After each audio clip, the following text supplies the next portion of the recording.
എൻ്റെ പേര് ജോസഫ്. ഞാൻ കടമുക്കുടി മുറിക്കൽ ദ്വീപിൽ 23 വർഷമായിട്ട് ഒറ്റയ്ക്ക് താമസിക്കുന്നു.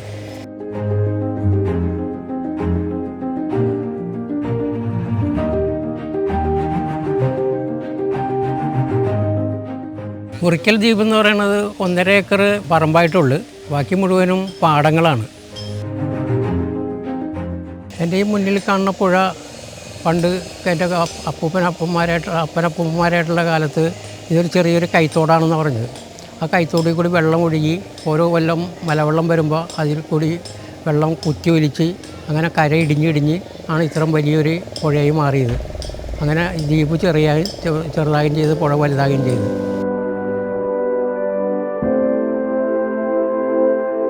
ഞാനിവിടുന്ന് അധികം നാളൊന്നും വിട്ട് നിന്നിട്ടില്ല. കഴിഞ്ഞ ഒരു പ്രളയത്തിന് ഒരു 8 ദിവസം ക്യാമ്പിൽ പോകേണ്ടി വന്നു. അങ്ങനെയാണ് ആദ്യമായിട്ട് കുറച്ചാൾ കൂടുതൽ നിന്നത്. അതിനുശേഷം പ്രളയത്തിന് ഞാൻ പോയി എന്ന് പറയുന്നത് ഒരു ഭയങ്കര സംഭവമായിരുന്നു. ഞാനിവിടുന്ന് വെറുതെ ഒന്ന് അപ്പുറത്തേക്ക് പോയതാണ്. അപ്പോൾ അടുത്ത സ്ഥലങ്ങളിലൊക്കെ വെള്ളം പൊന്തിയിട്ട് ആളുകളൊക്കെ കൊണ്ടുവരുന്നുണ്ടായിരുന്നു. അവരെ ക്യാമ്പിലേക്ക് കൊണ്ടുപോകുന്നുണ്ടായിരുന്നു. അപ്പോൾ അവരൊന്ന് സഹായിക്കാൻ വേണ്ടിയിട്ട് പോയതാണ്. അങ്ങനെയാണ് ഇത് ചെയ്യുന്നത്. നിൽക്കുന്ന സമയത്ത് തന്നെ വെള്ളം പെട്ടെന്ന് ഇങ്ങനെ പൊന്തി അവസാനം എനിക്ക് ഇപ്പുറത്തേക്ക് വരാൻ പറ്റാത്ത സ്ഥിതി വന്ന്. അങ്ങനെ പിന്നെ അപ്പോഴേക്കും എല്ലാവരും പറഞ്ഞ് ക്യാമ്പിലേക്ക് പോകണം എന്നുള്ള ഓർഡർ വന്ന് അങ്ങനെ ബോട്ടൊക്കെ വന്ന് ആ ബോട്ടിൽ കയറി പിന്നെ പോകേണ്ടി വന്നു. അപ്പോൾ ഉടുത്ത ഡ്രസ്സാലാണ് പോയത്. വേറെ ഒന്നും കൊണ്ടുപോകാനോ എടുക്കാനോ ഒന്നും സൗകര്യപ്പെട്ടില്ല. അതിനുശേഷം ഇവിടെ വന്നപ്പോഴേക്കും എല്ലാം വെള്ളത്തിൽ കുതിർന്ന് ഇങ്ങനെ ഇതായിട്ട് പോയി കിടക്കുകയായിരുന്നു. എൻ്റെ പ്രധാന വരുമാന മാർഗ്ഗം എന്ന് പറയുന്നത് ഞാൻ ഈ കാണുന്ന ഇതിനകത്ത് ചെറിയ തോതിൽ മീൻ വളർത്തുന്നുണ്ട്. അതിനകത്ത് ഇപ്പോൾ കുറച്ച് കരിമീനൊക്കെ ഉണ്ട്. പിന്നെ ചെമ്മിക്കെട്ട് നടത്തുമായിരുന്നു. പിന്നെ മത്സ്യബന്ധനത്തിന് ഉള്ള വരുമാനമുണ്ട്. അങ്ങനെയാണ് ചെറിയ തോതിലുള്ള വരുമാനമാണ് എനിക്കുള്ളത്. ഇപ്പോൾ എനിക്ക് കൂട്ട് 2 പേരാണുള്ളത്. ഇവൻ്റെ പേര് റൂബി, ഇവർ റോസിയുണ്ട്. ഇത് 2 പേരാണ് ഇപ്പോൾ കൂട്ട്. എനിക്ക് 14 പട്ടി ഉണ്ടായതാണ്. ഈ 14 പട്ടികളെയും വിഷം കൊടുത്ത് കൊന്നതിന് ശേഷം ഇതിനകത്തുനിന്ന് മീൻ പിടിച്ചു കൊണ്ടുപോവുകയും ചെയ്തു.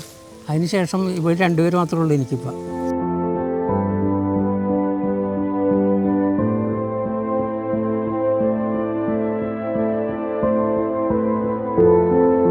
കുടുംബമുണ്ട്, ഭാര്യയും 2 മക്കളുമുണ്ട്. ആൺപിള്ളേരാണ്.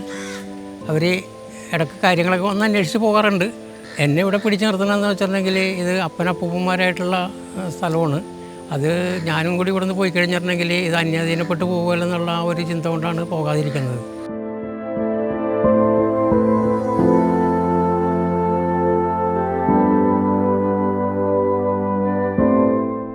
ഒറ്റയ്ക്ക് താമസിക്കുമ്പോഴുള്ള ബുദ്ധിമുട്ട് അനുഭവിച്ചെന്ന് പറഞ്ഞാൽ ഒരു ദിവസം ഒരു 10 കൊല്ലം മുമ്പ് ഒരു അനുഭവം ഉണ്ടായിരുന്നു എനിക്ക്. ഞാൻ പണി സ്ഥലത്തു നിന്ന് വരുമ്പോഴേക്കും കാല് സ്ലിപ്പായി വീണ് കാല് മടങ്ങി എല്ലൊടിഞ്ഞ്. അന്നേരം എനിക്ക് ആരും വിളിക്കാനുള്ള സൗകര്യമൊന്നും ഉണ്ടായിരുന്നില്ല. പക്ഷെ ഞാൻ എൻ്റെ കയ്യിൽ ടോർച്ച് ഉണ്ടായിരുന്നു. ആ ടോർച്ച് അടിച്ച് വെട്ടം കാണിച്ച് അങ്ങനെ ആ വെട്ടം കണ്ട് ആൾ വന്ന് എന്നെ അവിടെ നിന്ന് പൊക്കി ഹോസ്പിറ്റലിൽ കൊണ്ടുപോയി.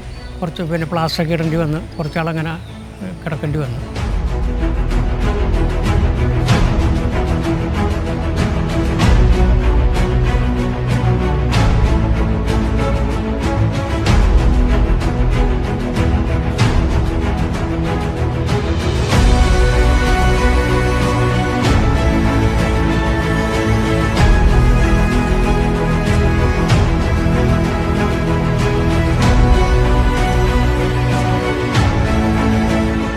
പാചകമെല്ലാം ഞാൻ തന്നെയാണ് ചെയ്യുന്നത്.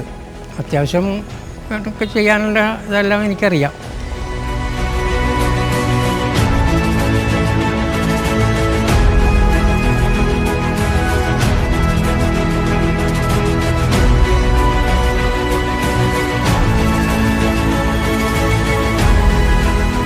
ഇനിയിപ്പോൾ വലിയ ആഗ്രഹങ്ങളൊന്നുമില്ല.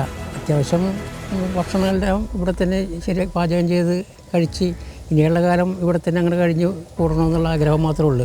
ഇവിടം വിട്ടു പോകാമെന്നുള്ളത് ഒരു സ്വപ്നത്തിൽ പോലും ഞാൻ വിചാരിച്ചിട്ടില്ല. അങ്ങനെ ഒരു ആഗ്രഹവുമില്ല.